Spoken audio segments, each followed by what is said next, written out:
The title of tonight's wisdom knowledge is Eight Ways in Which We Avoid or Undermine Making Good Choices.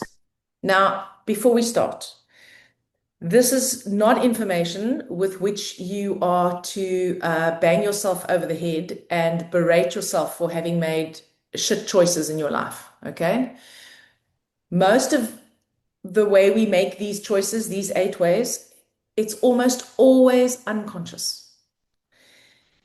It's not conscious until you make it conscious. But after tonight, you will hopefully have ways of recognizing whether that choice was one of these. So when you make the choice, you often have no idea that you're doing one of these eight things.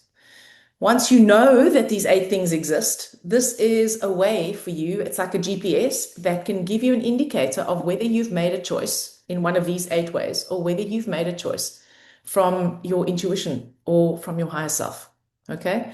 But before we can start getting really good at making those kind of choices, we have to first recognize the way that our unconscious runs the show and often has us making choices that don't always get us the result we want. And this is the other thing. There isn't a good or a bad choice, a wrong or a right choice. There's just a choice and an outcome. So if you can start separating your outcomes and from meaning something about yourself, oh, I'm such an ass, I messed it up, I made a bad choice, right? And if you can start training your mind to go, okay, I made a choice, this was the outcome. Is this the outcome I want? Is this in alignment with what I'd love? Or is this what I'm not loving? Okay, this is what I'm not loving. All right, it's information. And then you can go and look and say, okay, how did I make that choice? Okay, bummer, it was unconscious. And then you can change it. All right. So there is, please, no guilt and shame, no berating yourself. Please don't use this as a stick that you can beat yourself with because your life is not exactly as you want it because you've made these choices. They are unconscious. Until you know this, you don't know it. Okay. So please be kind to yourselves.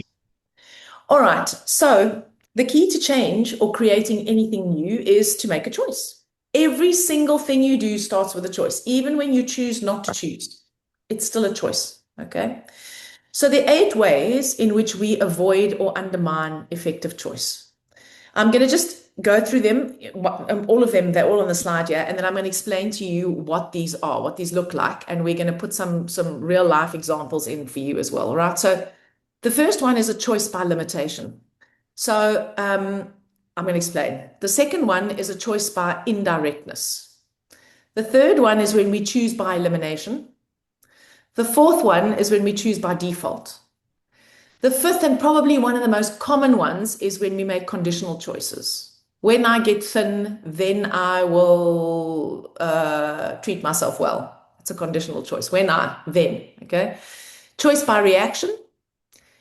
That is also very common. Something happens, we get triggered, we react.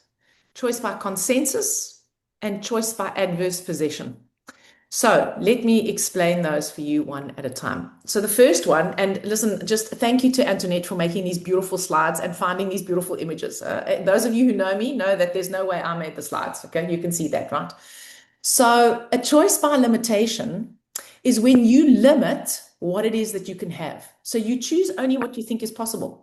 And these choices often involve compromise. So, when we talk about goals and goal setting, and one of those things are like SMART goals. I hate SMART goals, just by the way. And the R, I don't know what the other thing stands for, but the R stands for realistic. If you are only making a choice like of what you'd love to create in the world, and you're making it by what's realistic, you are making a choice by limitation because realistic limits it to what you think is possible and realistic. So basically, you are saying to God, the angels in the universe, I would love an overflowing bank account, for example, but actually that's not realistic. So I have to settle for just be able to get my needs met because that's reasonable. All right. And these choices almost always involve compromise. These choices, when we do it by limitation, almost never is about what you really love. And so when we do this, we disconnect from what we really want. And part of the reason why we disconnect from what we really want is because it seems like what we really want is impossible. And because we don't want the grief of never achieving the thing that is impossible, we'd rather just settle for what we think is possible. All right. And so the thing is that our souls or the human spirit will not invest in compromise. So when you are compromising, you are not choosing from your higher self. You're choosing from your conditional, fear-based ego self. So most of the set a realistic goal, bullshit. You can set a realistic goal, it's fine, but just know that you're setting the goal and making the choices on how you're going to go about attaining this from a place of limitation. And so your focus is on the limitation. And so you're going to keep on creating the limitation, because remember, your focus creates your reality. Antoinette, I just want to say, you need to just jump in here when you need to, right? Because I can't actually see. I've got it on the screen where I can only see one person at a time, right? So I can't see you if you put your hands up. Okay. So you're just going to jump in and interrupt, all right? Me, not everybody. No, only Antoinette, guys. Only Antoinette. No one else is not allowed to interrupt now. Everyone else gets a chance to ask questions. Only Antoinette's allowed to interrupt, okay? All right, cool. So the next one is a choice by indirectness. Now, this is also very common. This is when we choose a process rather than choosing a result. So let's just say we're ill. So what we do is we put all our focus on the functional medicine doctor that's going to prescribe the right supplements, or the therapeutic treatment regimen, or the protocol, or the diet, or the whatever, okay? You join an online marketing course on how to market your business, and your focus is on doing what the coach is telling you to do, because the coach has a process. When you focus on the process, you're focusing on what the process is supposed to be fixing. And that's actually the problem. You're focusing on the problem, right? So you're not focusing on the result. You're not focusing on the health that you're creating. You're focusing on the process that's supposed to be getting you to the health. And so you're putting your power into the process. So the process is the thing that's doing the healing, not you. And so I just want again, to add, Loretta, sorry, we do need to do processes, sure, but they need to be aligned with soul choice. 100%, And yeah, 100%, I think that's what 100%. you're saying. So yes, so it's a good point. So of course, no one's saying you've got to do the healing on your own, right? But when you go and when you have an intuitive, when you have an intuitive hit, or when you meet someone, or someone refers you to someone, and you go to that person and they give you a process, yes, of course you can apply the process, but when you put all your focus on doing the process 100%, and it's all about the process, and if you veer off the process, you are going to fail, you're not focusing on the result.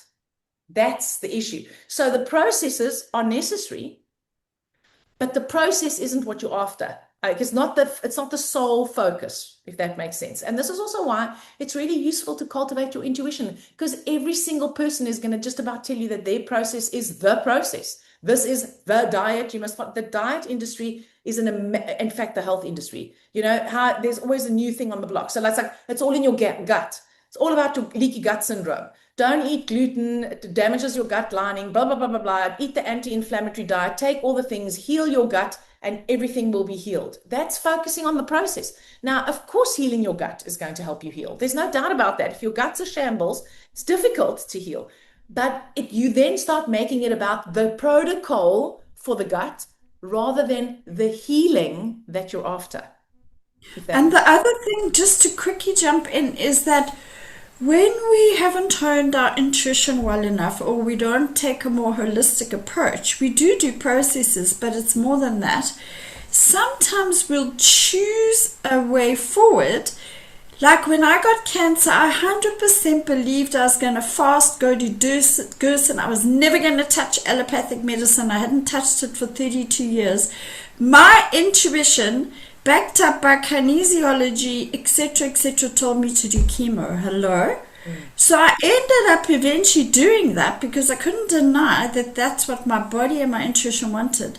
And that in and of itself healed me in all kinds of ways a lot of people have heard about. So that's where, if I'm adamant that I would only do natural, which I was in the beginning, I'm like, I've limited a whole lot of my potential choices, which I wouldn't choose because my belief's so adamant. Does that fit in here, Loretta? 100%. 100%.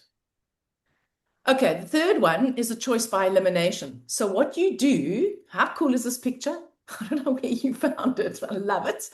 But what you do is you eliminate all the other possibilities, all right? So what that looks like is that you basically escalate the problem, right? So let's just say you've got a problem at work, for argument's sake. You have a problem with a colleague at work. So what you do is you start talking to all the other people at work about this person who's a problem. You're focusing on how you cannot do your job because this person is a problem. You increase your conflict with this person. You and this person are constantly at loggerheads. And your superior then basically goes, you know what, actually, I can't take this anymore because you guys are actually not good for the productivity of the business. You get a stern talking to, and then you turn around and you go, that environment was so toxic, I couldn't work there for another minute. I had to resign.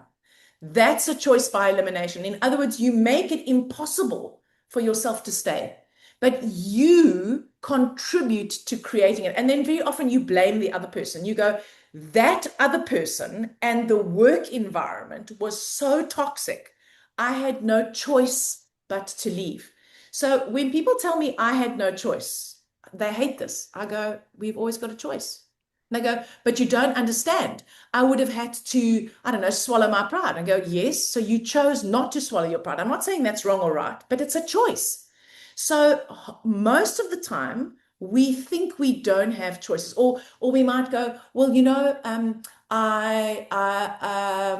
I had to steal the money because I had to feed my children. Now, I'm not denying you had to feed your children. Okay, this is quite a contentious one. Of course, you had to feed your children, but you know what?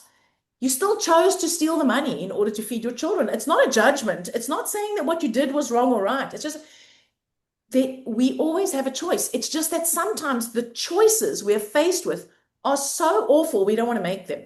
All right. But that doesn't mean we don't have a choice. So when we choose by elimination, we basically unconsciously arrange it in such a way that we are forced to take the only obvious alternative. And then we say the situation made us do it. The thing with all of these choices is you want to just ask yourself, who made you do this? because the limitation one, you can't, let's say you want to be an artist. You can't make money being an artist. All right. So the world limits me. So I have to make money doing something I hate so that I can be an artist. That's the limitation. You put the limitation on. All right. This choice by elimination. You didn't create the entire toxic situation. Not all on your own, but you certainly didn't do anything to actually make the situation any better or take any responsibility for it. So elimination, you basically then get forced into a situation. So the situation decides for us. And we become so obsessed and preoccupied with the conflict. We're so busy fighting against the toxic environment that we work in, or the person that isn't getting us, or the husband that doesn't understand us, or the whatever, all right, that we are focused on the conflict. And we take our eye off what is it that we're trying to create. Like, why are we doing this job? I don't know, so that we can get money, so that we can travel, for example. And maybe what we're focusing on is the travel. Okay, we take our eye off the travel and we focus on the toxicity of the environment. And so then we are forced by the situation to make a choice. So that's your choice by elimination. Now, choices by default. We decide we're going to just wait for the universe to decide for us. So what we do is we put it off. We don't always wait for the universe, right? We decide not to decide. So we can do this by going, I don't know what I want. Like in this picture, this lady doesn't know whether she wants the target on the left or whether she wants the target on the right, right? So we don't know what we want. So because we're not sure of what we want, we don't sign the contract. We don't allow we let the deadline go by, right? And then it seems as if the choice is taken out of our hands. And then we go, it just wasn't meant to be.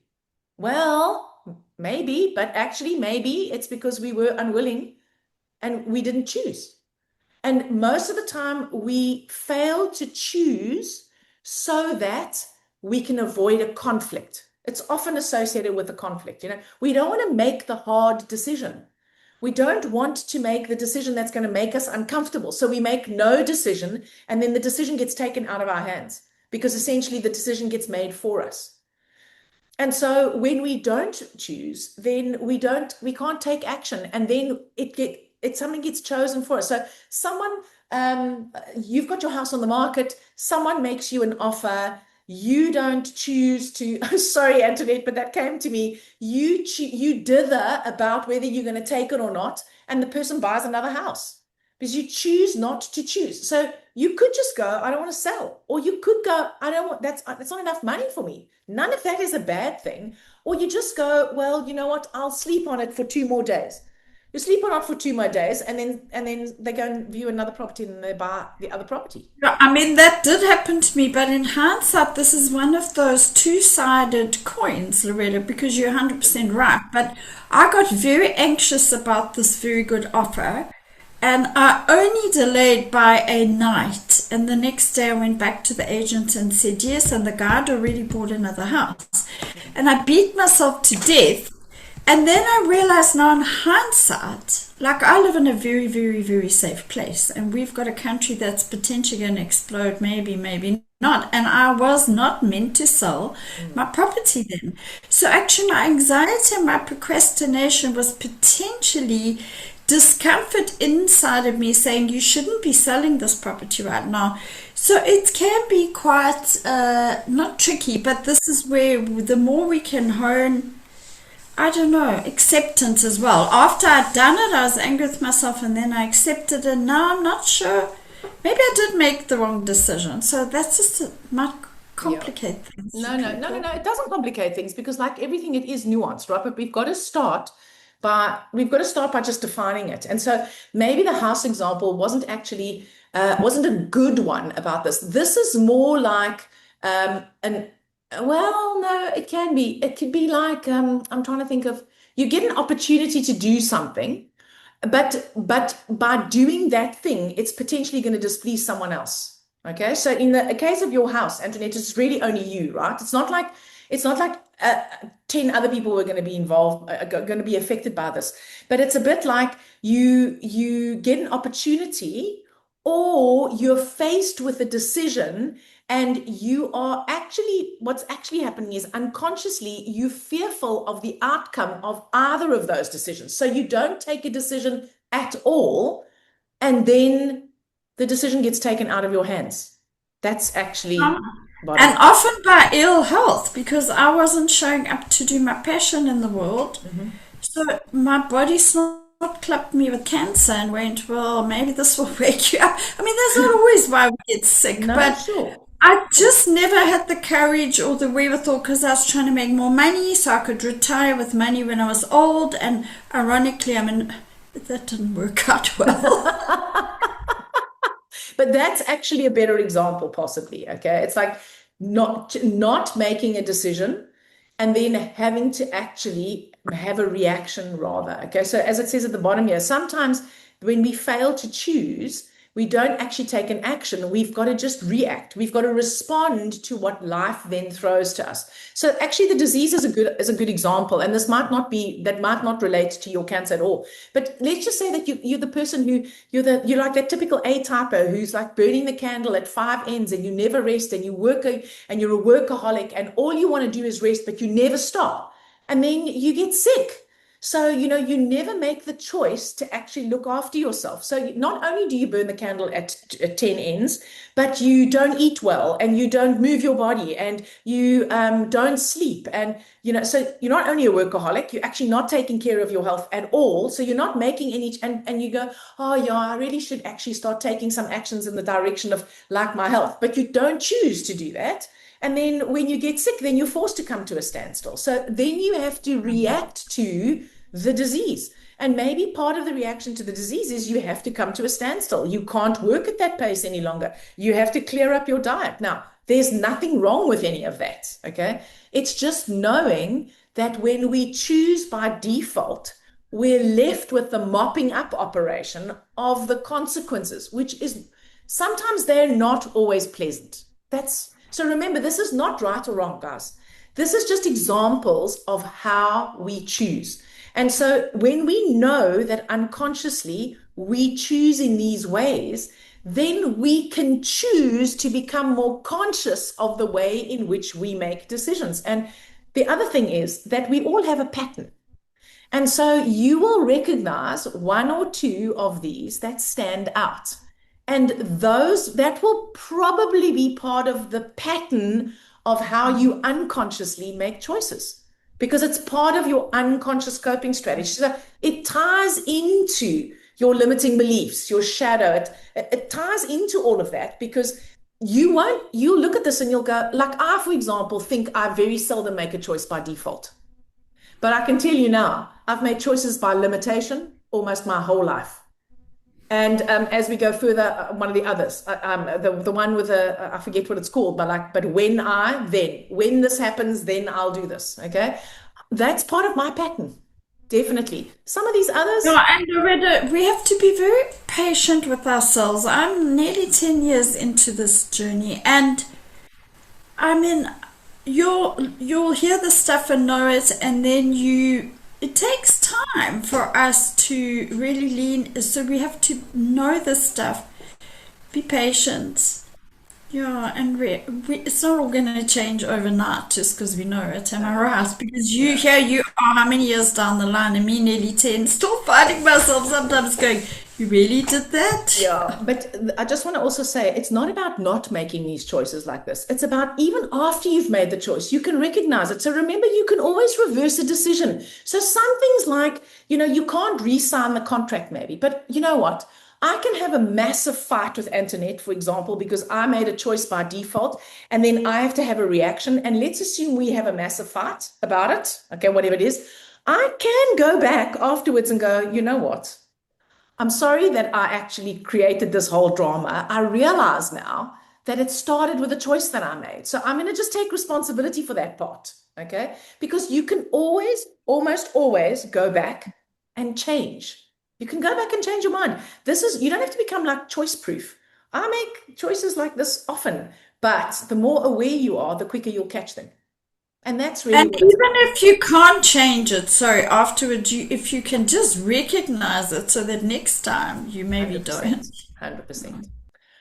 Okay, so conditional choices, these are mine. Okay, this is when a certain condition is met, then I will do this. So when I am rich, then I'll be generous.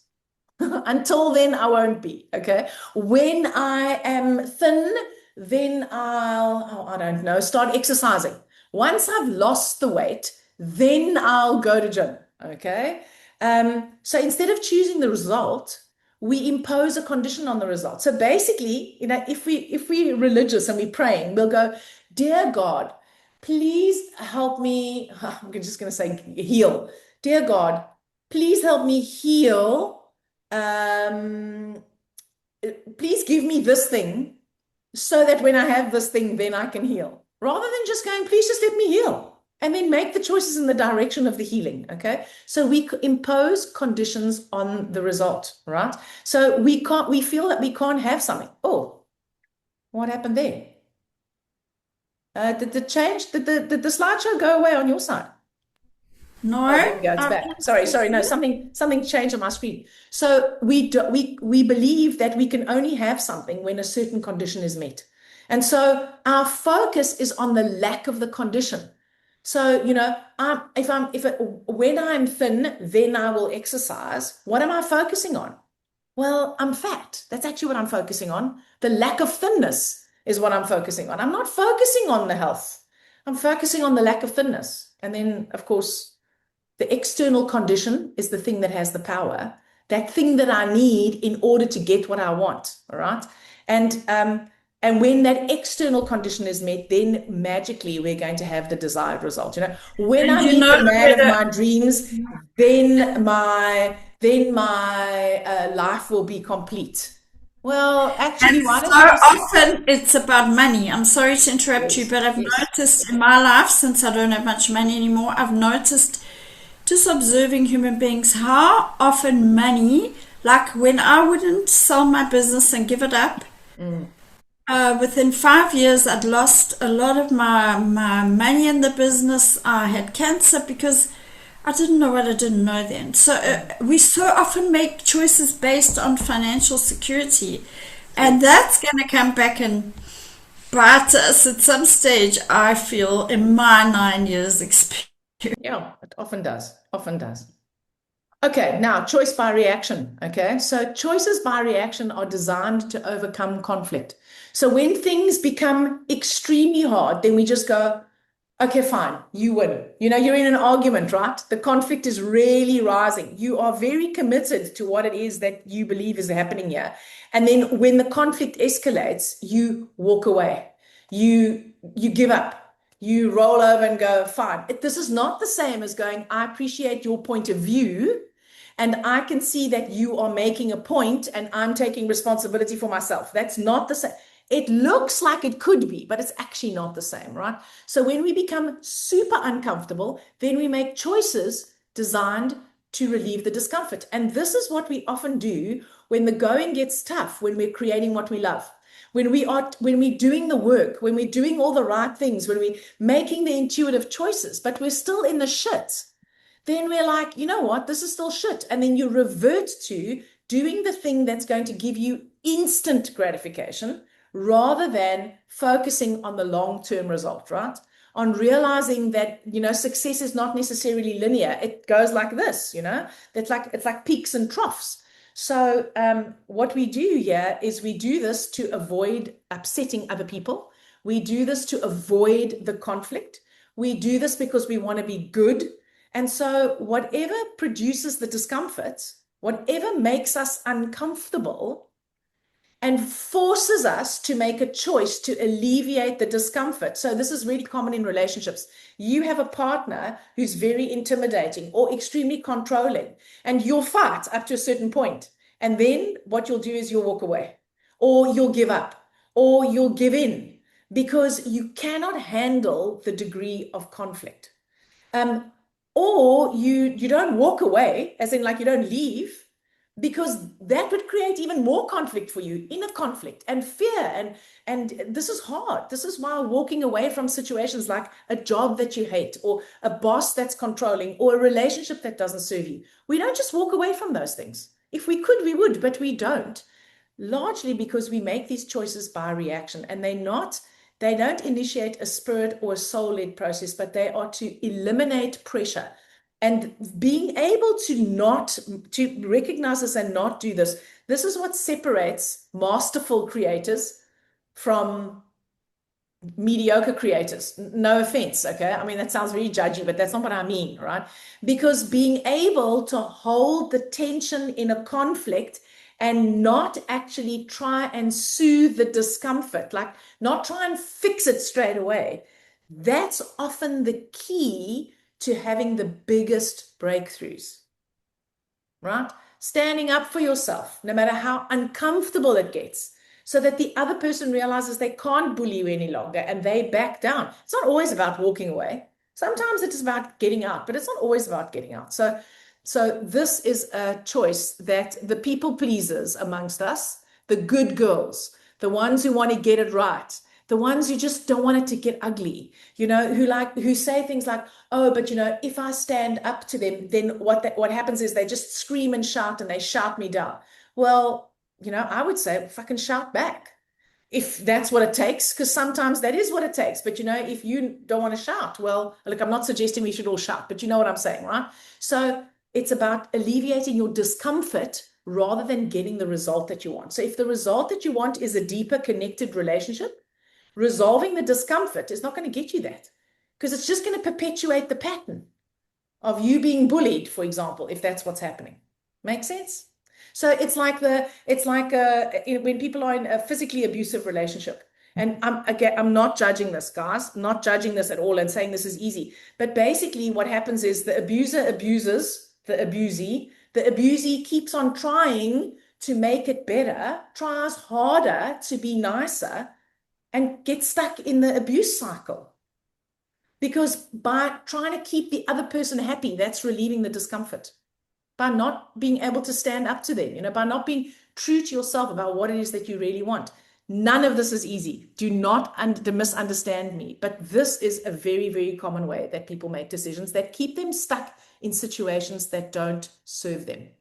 Another example of this is you get sick, something happens, you get sick, you go to Dr. A. Dr. A gives you something, you don't get better in 24 hours, you go to Dr. B. Dr. B doesn't give you that, and before you know it, you've had like 27 doctors, it's been 6 months, and you haven't got any because you keep on perpetuating the same cycle. Again, I've seen this so many times in my practice. It's because you're trying to alleviate the discomfort as quickly as possible, rather than focusing on what you're trying to create. Okay, choices by consensus. This is one we do with our friends, all right? We choose what everyone else recommends, but this is quite important because before we make the choice, we basically run a little campaign to make sure that they know the context that's behind why we want to make the decision. So, for example, I moan to Antoinette constantly about, I'm trying to think of a good example now. Let's assume that we know someone in common, Antoinette. So I give Antoinette context of why it is I'm unhappy and need to do this thing that I really need to do so that she can agree with me that what I want to do is the right thing. And then when she agrees with me and someone else agrees with me, I ask Mariella, who's my sister, and she says, yes, I think you should do that. But basically, I prime them with the same story. It's like the leaving the toxic work situation. It's so toxic. My colleague is so hectic. Work is such a drag. I can't work in that environment. When I complain about that environment enough, whoever I'm complaining to is sensitized to the fact that I work with horrible people. So when I then say, do you think I should quit my job? They go, oh my God, based on the stories you've told us, you absolutely need to quit your job. And so you make the decision because everyone's agreed with you. That's creating a choice by consensus. And this thing about wanting to be right, we want to be right about the toxicity of the work environment. We want to be justified in taking the action because we were correct. And then, I don't know, you quit the job and then you struggle to get another job or whatever. Like, it doesn't really matter. Maybe that works out really well for you, right? But consensus, so I do this when I want to buy something very often. Like if I want to buy something I feel bad about, or I think might be a frivolous purchase, basically, I'm trying to think of something like if I want to go to a retreat, then I tell as many people that are close to me how exhausted I am, how much I need a break, and how stressful my life is. So that when I then say, I have an opportunity to go to this retreat, but it's going to cost me 20,000 Rand, what do you think? They go, oh, no, man, spend the money. You deserve it because you've had such a hectic year. Choice by consensus. Yeah. And it's unconscious, of course. We don't even know we do this until we recognize it at some stage. Yeah, absolutely. Investment advice often goes like this, You ask like 10 people what they think you should invest in, so that if you make an investment and it doesn't go well, you can go, oh, well, it wasn't only me that decided on that, 6 other people weighed in on that. So that's the choice by consensus. Now, the last one is the choice by adverse possession. Okay, this one's, it took me ages to work out what this actually means because I was like, adverse possession sounds hectic. But it's a choice that you make based on some sort of hazy metaphysical notion about the nature of the universe, like it was meant to be. Now, if you got a very clear, definite sign, an intuitive hit, and this is what you need to do, no problem, right? But basically, it predicates the idea that whatever is happening to you is like destiny. So that takes all the power of your choice, it takes your power out of it, right? It's like, this is my karma. Now, I don't want to argue with you about what's your karma and what's not your karma, okay? But quite frankly, I can have karma.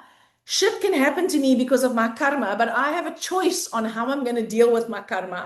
I could sit back and go, I'm just karmically, in my karmic life path is that I I don't know, have to have repeated, I don't know, like all my relationships fail because I've got bad relationship karma. Okay, well, if you've got bad relationship karma, then maybe you need to work with someone who can help you untangle your karmic connections or whatever it is, right? But just going hands up in the air, going, you know, it's basically the universe.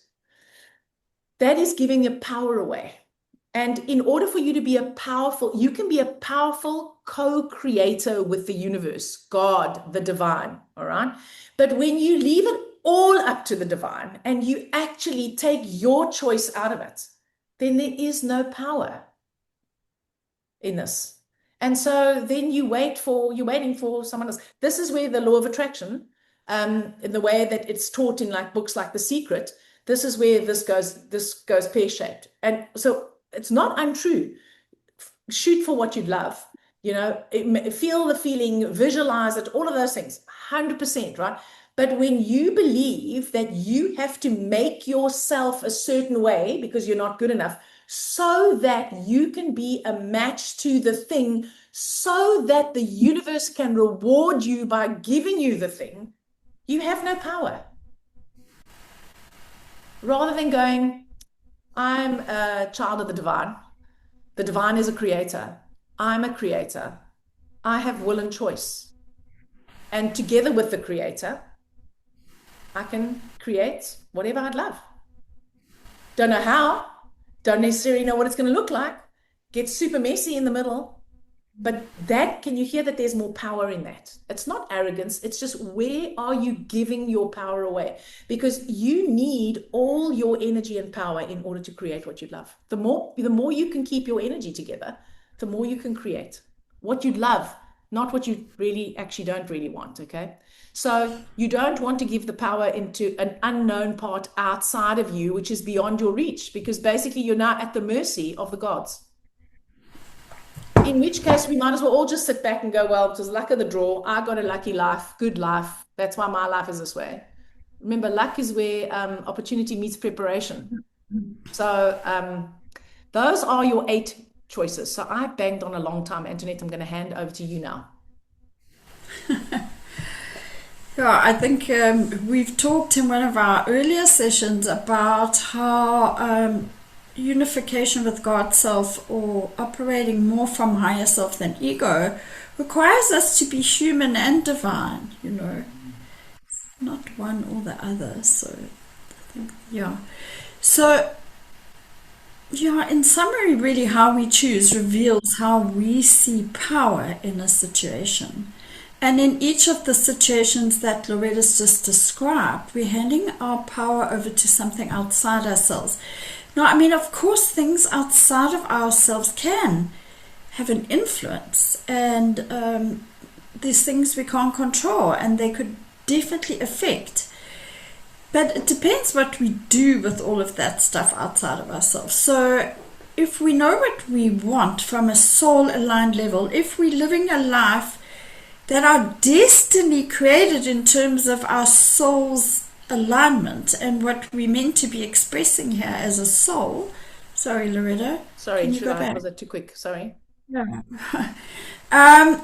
Then you don't create your decision just from the circumstance, okay? So you don't give your power away all the time. So I'm still on this journey, believe me.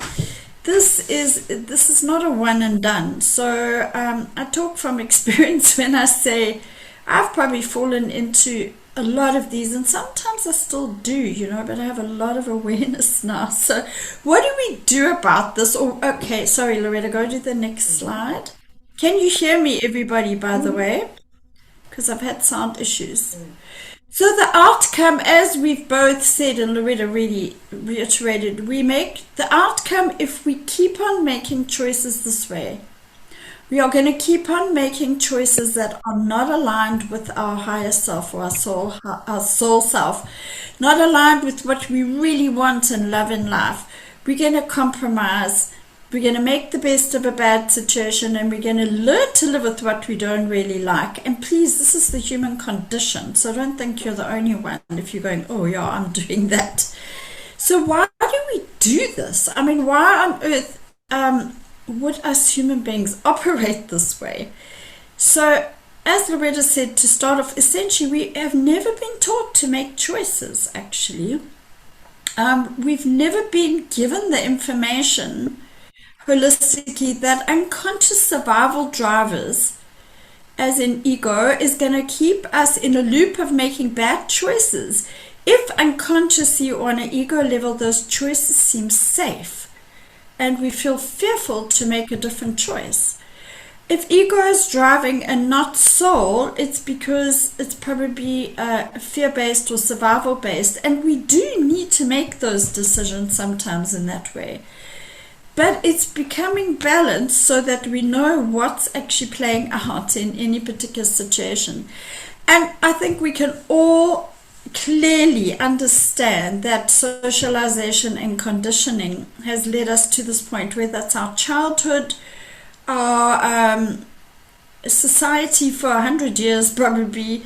For me, the spiritual journey I went on until I got cancer, honest to goodness, I got so into the love and light bypassing stuff, and it still serves me a lot of that stuff. I'm not saying it wasn't valid, but at the end of the day, until I got cancer, I had no idea how unconscious stuff was driving my show, how I wasn't feeling my feelings, and I kept on wanting to just be love and light and happy and grateful, and I kept on getting worse and worse. So, yeah, all that stuff was good, but in and of itself, it didn't help me work with my unconscious and the true ego choices running my life. So, personal development even and spiritual stuff often does not teach us to find the truth of who we really are and what we really love, and to make soul-aligned choices. It can sometimes actually be doing the opposite unintentionally.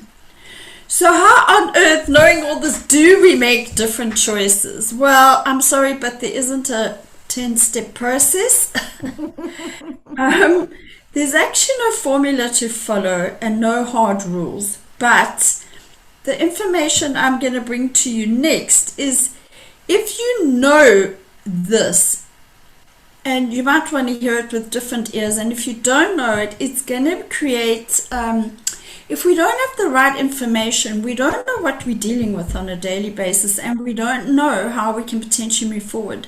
So we're going to speak a lot more in future sessions to more tools and exactly focus on certain things we can do to hone our intuition or build our resilience. But for now, just to say, as Loretta said, if you look at you can read a biography, a how to get rich book from people who are billionaires, from people who have been spiritual warriors of note, whether it's Jesus or one of the other mystics from another spiritual tradition. Anything where someone has really, really succeeded, they will tell you that you got to be hungry for it, and you've got to really want it, and you've got to have a burning desire and keep on focusing on that end result.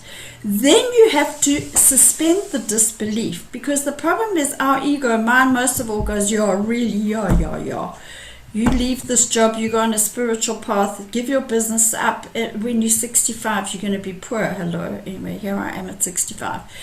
And we have to take risks. I would take very limited risks in the past, but that's the gift cancer gave me was, I was like, well, I thought I was going to live a long time and get old, and I was 56 when I got cancer. I'm like, best I take some risks now. So I changed everything in my life, which you don't have to do, but I was a really healthy eater and all that. I needed to make the choices I refused to make because I was trying to stay safe, mostly financially. And the other thing is, we need to accept that it's going to be challenging. And the part of spirituality I got into, or maybe I didn't hear it properly, it didn't tell me how difficult it can get before it gets better. I didn't have a belief system that it has to be challenging to be good. I didn't see that we actually have to fail to succeed. There's some really amazing books I've been reading lately of very successful people financially and in every way, and all of them combined, by the way, spirituality, psychology, and every one of them will tell you failure was their path to success. So if that is the truth, we need to be very resilient. We need to have courage, and we need to have perseverance, and we need to have passion. So the reason we've got kiddies there, I didn't pay for these pictures, so that's why this stop thing, don't tell anybody. But we are far more powerful than we know, and anybody on this group knows that intellectually. We've bought into those memes, that spirituality, that self-help. But the thing is, what I think we forget or we don't know is, so we were born with this power, and the reason we've got little babies up here is this billionaire I've been listening to recently, because I need to financially rescue myself now, never mind all the spiritual stuff. He was saying we are born powerful, and he gave the analogy of how a baby's born. It has no idea that it's going to have to learn to walk. It doesn't even really have that as a goal, but there's some natural, powerful instinct in a child that it gets up, it tries to walk, it falls over, it hits its head, it starts crying, it screams, it maybe really hurts itself, but does it stop? No, it just keeps on getting up and doing it again and doing it again and doing it again till eventually it walks. And if you think about how you as a parent, any of you are parents, or how we were parented, when the child starts trying to walk and wobbles and hits itself and cries and screams, and we don't berate it, we don't get cross with it, we go, oh, yay, you took a step. We're just so excited because it took a step. So we have huge capacity to change, and we have this power which we had as children, whether it's riding a bicycle or this. We got on, we did it again and again until we eventually succeeded without even thinking about it. But as we go into adulthood, we get all these coping mechanisms and stuff to try and keep us safe. But we're not going to go into detail about that now. So just as knowledge now, because this book I'm listening to as well reiterated something that I've learned on my spiritual journey, and this is a psycho-spiritual financial journey is talking about. If we are not willing to fail and to learn from our mistakes on this journey of becoming the best version of ourselves, of healing from the inside out, if we're not willing to fail and then learn from our mistakes, if we're not willing to choose big without knowing how we're going to get there, and if we're not willing to just start taking steps, we cannot do it all at once. We can't, but we just need to start taking the steps and keep that big vision clear, have a burning desire and really want it. And he said something which when I reflect now on the psycho-spiritual journey of mine, it's so true this. You've got to make a move before you're ready, actually. And I do that in business and stuff, but in my own personal journey and in our work together, Loretta and I haven't been able to make those moves before I'm ready because I get too scared, actually, unconsciously.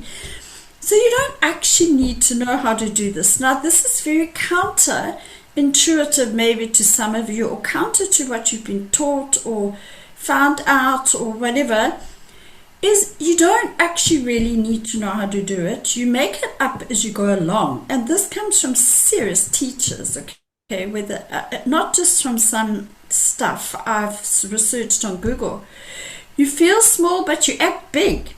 And sometimes that means you fake it till you make it. If you knew how nervous I was when we did our first session, how I had an anaphylactic reaction before because my body was in terror, how Loretta had to coach me for 20 minutes before and say, you're going to be okay, you're going to be okay. How afterwards I thought I'd messed up. But I just did it because I'm far enough into my journey to know now you have to fake it sometimes till you make it. And you have to know if I did talk too much or I wasn't great, then that failure was still a stepping stone to where I am now, where, as you can see, I'm so confident I interrupt Loretta. And when we fail or we think we fail, we course correct. And any successful person will tell you this. And it's the same on our psycho-spiritual journey. We course correct. We mess up because the way I've become the best version of myself, because I've got a hardcore, very scared, unconscious ego running my show, is I mess up and I get up and I start again. I mess up, I start again, and often I only realize afterwards I've messed up, but I never ever give up. That's been one of my strengths. I don't give up. That's why I got through cancer. I just keep going till I eventually find a way. And so if we know that the messy middle is our rite of passage, if when it's hard, if when we're failing, if when we seem like we're going backwards, what if we're not going backwards? What if that is a step forward? Because sometimes it's in our failure that we see how our unconscious is running our show. And I can tell you right now, it gets worse before it gets better in most situations in life. And we're going to get lost. I'm stealing words from this guy who I'm now looking at in terms of our financial stuff. But it's true about this journey. We're going to get lost if we don't know this. Because we need to fall in love with all of it. The hard, the easy, the beautiful love and light, the so-called failures, the uncomfortable emotions, the terror, we have to be able to lean into the hard. But not suffer, and to know that sometimes when we're going backwards, it's actually forward. And he said this, and I'd never thought about it. We can't try too hard because it's the trying. There's no amount of willpower that will get you through this journey of the inside out. But we need to consistently put work and effort into it. We need to be committed. We need raw effort, and determination will fail. But we need some kind of persistence, but we also need to be selective in our persistence. So that's just information, and we're going to hone in on things about how to really develop intuition in that. Can I just interrupt you here? And I just want to say one thing about the raw effort and determination, because actually we've been taught that the more effort and determination you put in, the more likely you are to succeed. But you know what? If you've put in a lot of raw effort and determination and you still are not getting what you want, then however that raw effort and determination looks is not getting you the outcome. So it's like saying you're trying to get to a place, but you're taking the road that's in the opposite direction. So then you need to try something different. And the something different, sometimes raw effort and determination is still the thing that you're used to doing. So, in my case, it's like busy, doing more, being busier, working harder. Okay, until eventually working harder, doing more and being busier just leads to burnout. And then it's like, well, okay, I can't carry on doing it that way anymore. So I've got to find a different way to doing it. And that's what I think the selective persistence is about. And there are ways that you can train yourself to do that. So just wanted to add that little piece.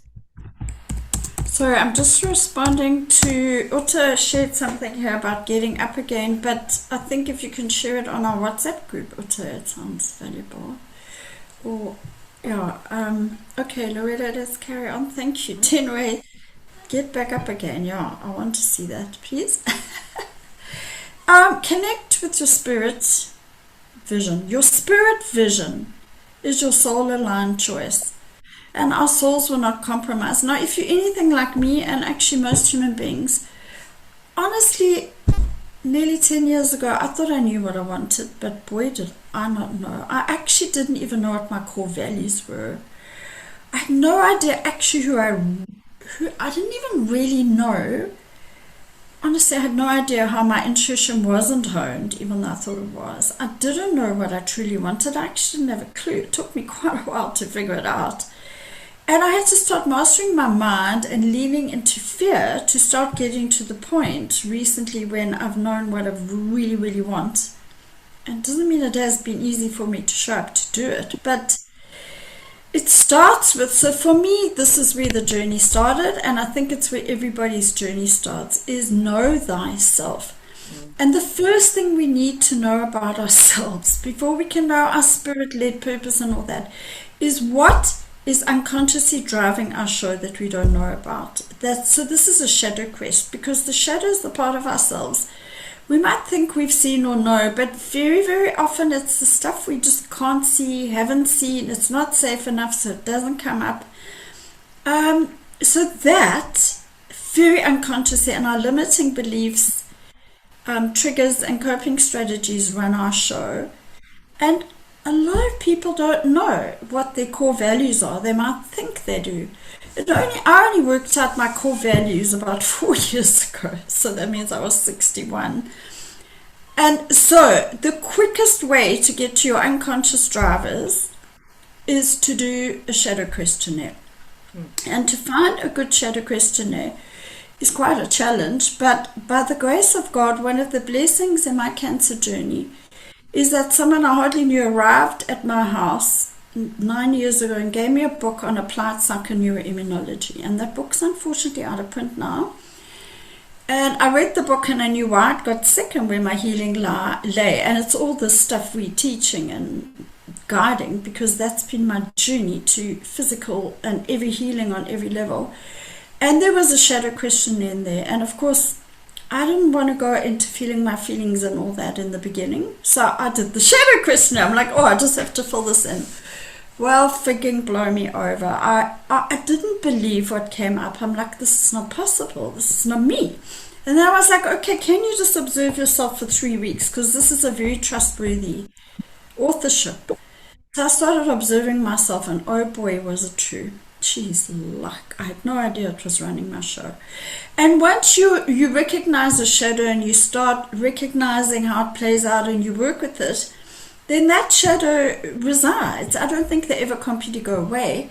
And then another shadow will arise. When Loretta and I started working together, we decided we'd both do the shadow questionnaire, because the shadow questionnaire shows your unconscious reactions to X, Y, Z, or what's running your show unknowingly. Or even if you do know it, you don't really know it. It shows you what this questionnaire I've now transcribed and I can offer, because the book isn't available. I don't know, maybe it is available in another format, Simone. But it also tells you how to deal with that person. It's actually written for physical health. So if anybody's sick, this book actually looks at where does the shadow develop? Why do you have this unconscious patterning from your past? And how it's actually running your program now unconsciously, and how to deal with a person like this. So if you're employing someone like this or working with someone like this, Loretta and I knew now what each other's sensitivities were, or unconscious stuff. And interestingly, my shadow that I picked up 9 years ago, it was completely different a year ago whenever we started with this, and it shocked me yet again. It's been what's underpinning my stuff, and you see, it doesn't all come up at once, the shadow stuff. It wouldn't be safe for us, so it starts revealing over time. So Can I just hop in here yes, and also say that, I mean, so I've never done a shadow questionnaire until Antoinette gave me this one to do. So, I mean, was working with my limiting beliefs and my coping strategies and my triggers and And despite knowing all of those things, I found the shadow questionnaire really, really helpful, because some of the stuff it told me I knew, but it said it to me in such a way that it gave me a different framework from a different point of view from which to recognize it. And it contextualized the stuff that I knew about my limiting beliefs and my triggers in a way that, even though it wasn't quite the same thing, it was basically saying it, but in a way that just broadened my understanding of what was actually unconsciously running my show. So honestly, if you're looking for a place to start, I can highly recommend doing this. Antoinette does this. I don't. This is in her ballpark. And she's really, really good at doing the analysis, and it's really, really helpful. It's really helpful in understanding yourself, and it's super helpful in understanding other people as well. It's really good. I think it's good for everything. It's like good for you trying to see what your relationship is to anything, to money, to your career, to your spouse, to yourself. Because the way you do one thing is the way you do everything. The way you relate in one way is the way you relate to other things. It's sometimes just more subtle. So you think that what you do in relationships, you don't do with money. But I'm telling you, if you look hard enough, you will find that you do very similar things with money as what you do with relationships. Or the way it plays out in your health is similar to how it plays out in your career or your finances. So highly, highly, highly recommend. Book your appointment with Antoinette ASAP. so what I got permission from the one living author. I think this book might have been re-edited or something with a new person. I don't know how much of it still stands from the original book, but I've got the original book. And one of the authors gave me permission to transcribe that shadow questionnaire.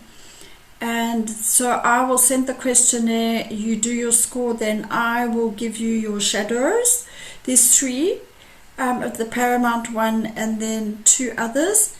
And then I also offer a 1 to 1.5 hour feedback session one-on-one, because It's also quite useful. Shadow work has been my big thing. I still do it every day of my life. So I've got a lot of insight and awareness about shadow stuff and unconscious stuff. So yeah, there will be a cost to that because one of Antoinette's problems, as Loretta keeps on coaching me, is that I cannot charge for self-help. It's just an absolute.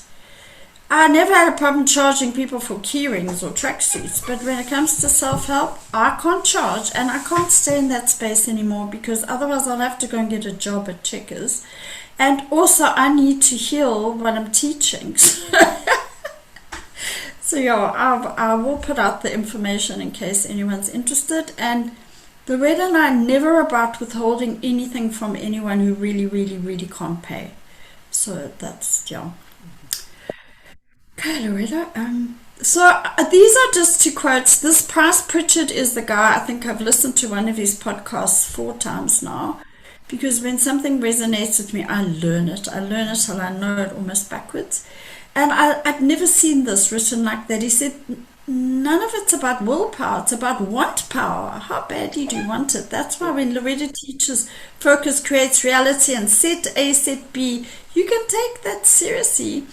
And Joe Dispenza isn't always my favorite person, but jeez, I love this quote. I'd never heard it before. Remember your future. We're very focused on our past and our wounding, and Antoinette does that more than a lot of people. But we just got to keep on remembering this future we want to create, which may seem completely unrealistic. Yeah.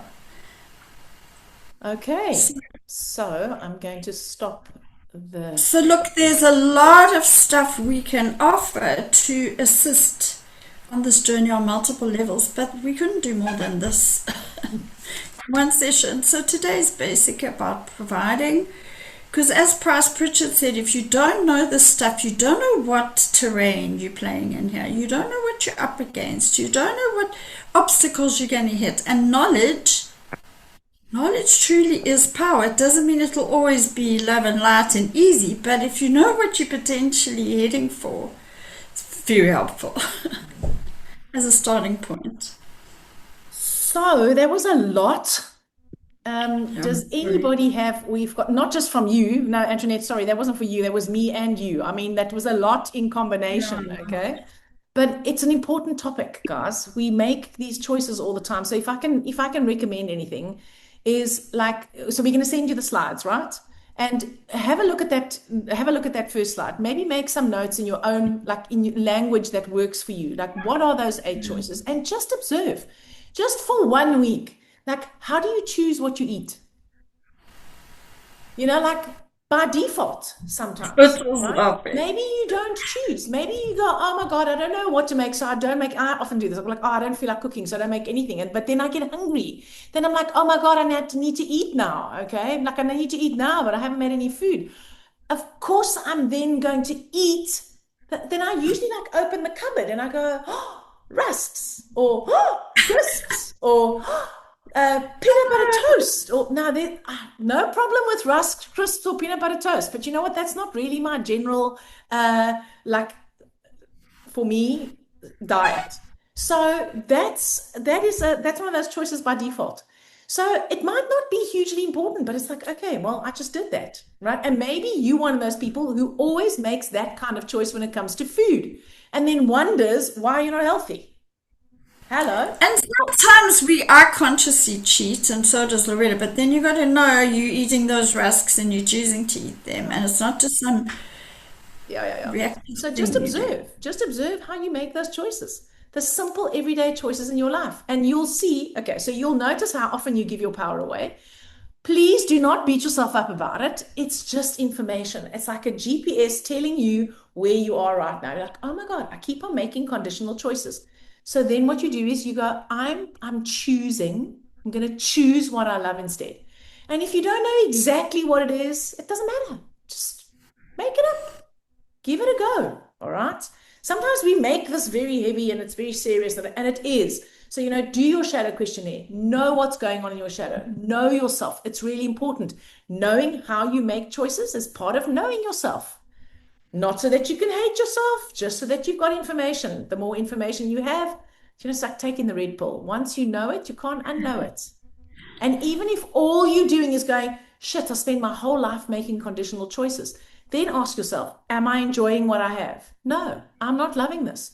Would you like something else? Yes. Okay, But well, please, maybe. please, please, the mistake I made until I didn't make it is be compassionate. No, you've got to be kind with So yourself, right? don't judge yourself, Yeah. don't whip yourself, because that's the easy self-critic goes, oh, well, look what you've been doing your whole life. And then this whole bloody loop starts again. Yeah. So we have to lean into the truth of how we operate so we at some point can integrate it. Shadow and all this stuff is just about integration. It's not about getting rid of our ego or, but it's leaning into the hard without self-judgment and without suffering. Am I right, Loretta? Absolutely. So what I do is, so I use this GPS analogy, right? All the time. So if you take a wrong turn, you don't stop the car, freak out, smash the GPS, tell it what a piece of crap it is. You just go, "Oh, I do. information. Took a wrong turn." So if you can like just tell your inner critic to just calm its farm for 5 seconds, you can listen to what it has to say and go, okay, we can either make a massive drama out of this, or we can just take it as information. I'm taking the wrong road. I'm going to Joburg. I want to go to Bloemfontein. Oh, I don't know if you can go to Joburg and Bloemfontein on the same road, but maybe not. I hope not. Okay. I'm not good at geography. I'm going to Joburg, but I actually want to go to Durban. Okay. So if I want to go to Durban, I need to take a different road. And maybe you don't know what that road is. Then maybe you want to ask someone for directions. Let's not be a man. Sorry, guys. I know there are no men here, right? Just ask for directions. No one has ever died because they asked for directions, right? And I'd like to think they haven't. So your directions will be, I don't know, you can pray, you can ask a coach, you can you can have a session with your therapist, speak to your priest, whatever it is. Just just ask for directions if you don't know.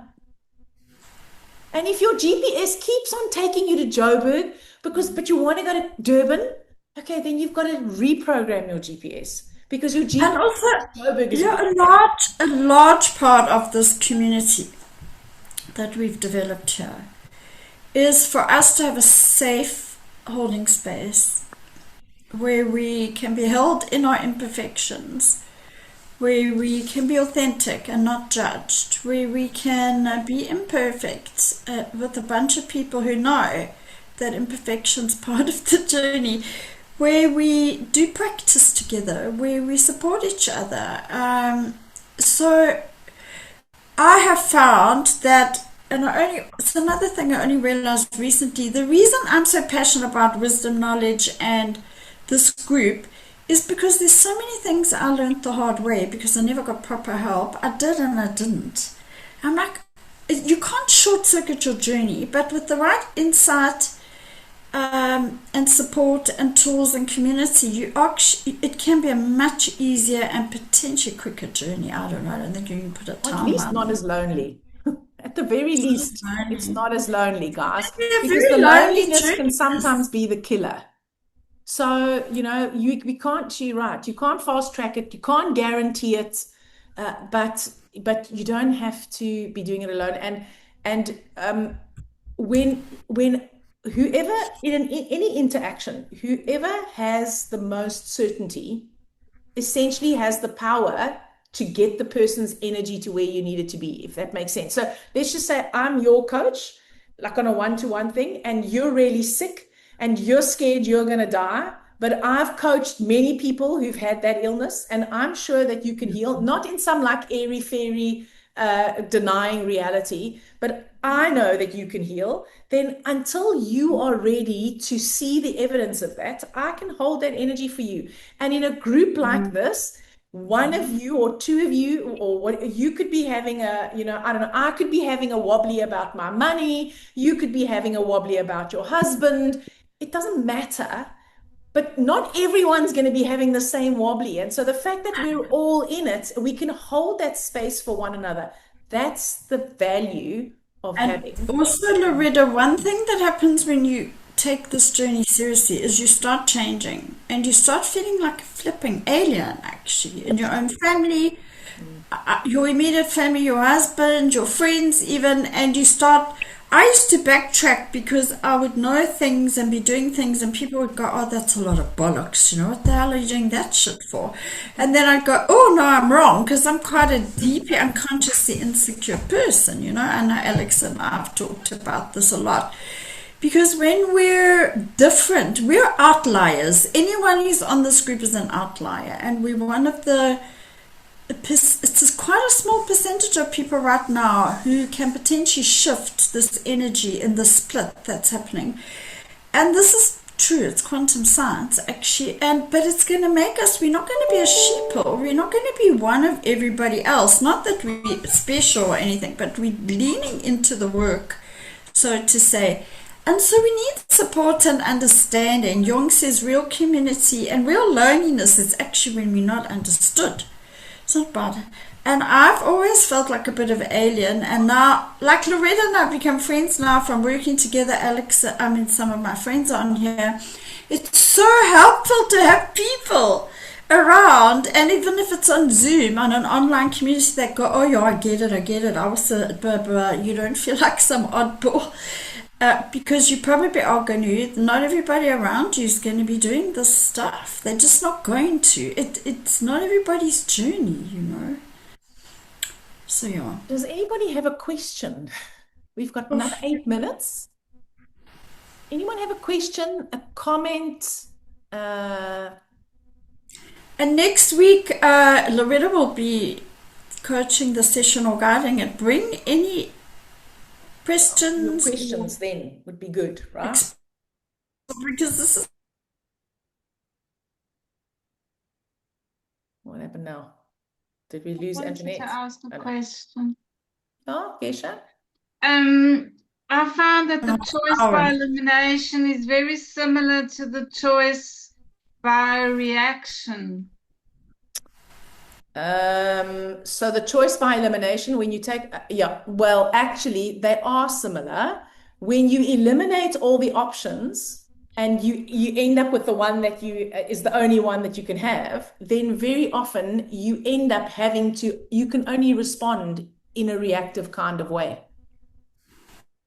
So you're right. And Okay. so remember what we're also trying to do. So remember, when something happens to you, right, and you have a reaction, your reaction is usually part of your pattern. It's like your path of least resistance. So if your reaction is to be confrontational and fight, you're going to confront and fight. If your reaction is to freeze up and withdraw, then you're going to freeze up and withdraw. So we don't want to react. We want to make choices that are responsive. So that's why we want to try, and if you can get to a point where you're not necessarily being forced into reaction, if that makes sense, okay? Because usually when we react based on our patterns and our normal coping strategies. So what exactly then is the difference? The elimination is when you have no choice. So the choice by elimination is you make it in such a way that you eliminate all the other possibilities and then there's only one choice left. And then you go, I was forced to make that choice. Okay. Yeah. So I had no choice, but the environment was so toxic, I had to resign. Or in relationships, when you're the one who always leaves because the other person is always an asshole, it's almost like a choice by elimination. You make it such that there's the only choice you have is one choice. You narrow it down to one, because if there's only one option, you can't make a wrong choice, because we don't want to make the wrong choice. In our heads, Yeah. we've got an idea. Sorry, Antoinette. Yeah. We've got an idea that there's a right choice and a wrong choice. A right choice there'll be no pain and there'll be only pleasure. And a wrong choice is there'll be more pain than pleasure. So we don't want to make the wrong choice because we don't want more pain than pleasure, right? So the idea that there's a right and a wrong choice is actually erroneous. There's just a choice that's going to have an outcome. And you don't have to get all of this like tonight, because it's quite a lot. Yeah. So you can go through the slides and listen to the recording, and next week it takes time for this kind of understanding to sink in and for anything to unfold. So bring your questions and your observations and any of those things to next week, because that's what we want to be talking about, right? Yeah, and the week after next, so next week's the sharing, the weeks after next, I am going to go into mastering our minds, because honestly, at the end of the day, so much of this comes down to our thoughts and how we manage our minds, which is an ongoing journey for all of us. So, yeah, that's going to be the next wisdom knowledge one. And Loretta's going to be away. She's going on an exciting trip. So I'll also be leading the sharing the following week. And I'm a dark night doula. I've got a client who is a psychologist, but she's been so in the depths of her own unconscious stuff from her past trauma and her dark night that I somehow managed to help her, simply because I know this journey. I know the nuances, what to look out for. So Loretta and I have complementary skills, and we also have quite different stuff in a way we can focus on. So yeah. Okay, Loretta, should we I think we need to wrap it up if there are no questions, and we can save them for next time. And yeah, next time there will be little talking, and hopefully you'll be doing most of the the audience, you guys will be doing the questions and the thank you for listening to us warble on tonight. And thank you to the new people who showed up. Yes, so nice to have new people. Yes. Love to see you again. Okay, I'm going to close our meeting quickly. Okay.